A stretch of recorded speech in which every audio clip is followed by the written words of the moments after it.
shushu be ewa cyakora njyewe noneho uri kunsaza kabisa, ndi kumva nenda gusara neza nanjye cyakora ewa ndi kumva nshaka kubana nawe sheri ukambyarira impanga mu rugo uko byageze ndetse nuko byaje kurangira. Ubundi tugaruke mbagezaho n'amajwi y'uyu musore ari kubeshya Kamikazi Jasmine. Iyi video mwiboneye uyu musore yari yagiye kwakira Kamikazi Jasmine.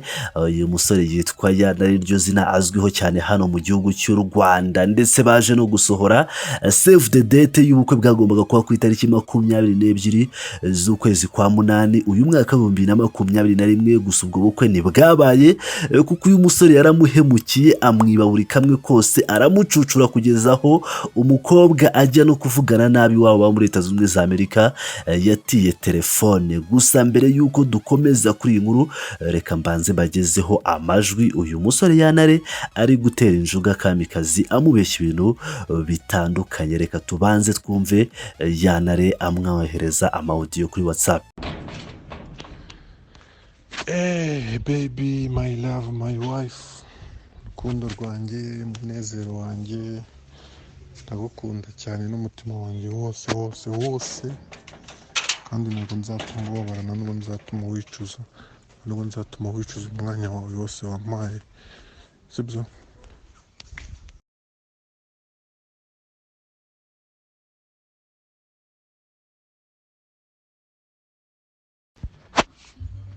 shushu be ewa cyakora njyewe noneho uri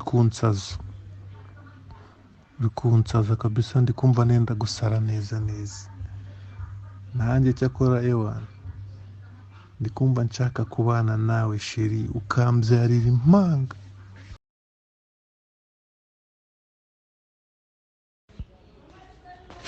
My love, my wife, ntabwo narembye sheri, ntabwo narembye, ahubwo ni ukubera bari barambwiye ngo nzasubireho uyu munsi kwa gatatu nyine, rero nasubiyeho kuri gahunda yabo tu, bari bagiye kunsuzuma, ariko ubu ngubu ndi kumva ndi kumera neza tu, imiti bampaye iri kumfasha. Ndagukumbuye cyane my love. Ngira ngo murabyiyumviye, aya ni amaudio atandukanye nagiye nkusanya. Uyu musore yanare yoherezaga Kamikazi Jasmine amubwira ati ni wowe wenyine, ndagukunda cyane, uri kunsaza. Iyi nkuru yababaje abanyarwanda benshi batuye muri Leta Zunze Ubumwe za Amerika ndetse n'abatuye mu bihugu bitandukanye, dore ko bamwe mu basore batuye hano mu mujyi wa Kigali bigize ngo ntibazigera bakora, ahubwo bazarya ifaranga ry'umudiaspora. Gusa nanone iyi nkuru ije nanone isa neza niya ndetse n'iya Kadete, ni inkuru zije zikurikirana. Gusa hari n'izindi nkuru nyinshi zigenda zisa nk'izi, akaba ari inyigisho ikomeye cyane ku bakobwa b'abadiaspora bakomeza gutanga utwabo ku basore baba bahuriye ku mbuga nkoranyambaga babakurikiye ubusitari cyangwa ibindi bitandukanye, bikaza kurangira babahemukiye. Ni ibintu rero bibabaje cyane abakobwa b'abadiaspora.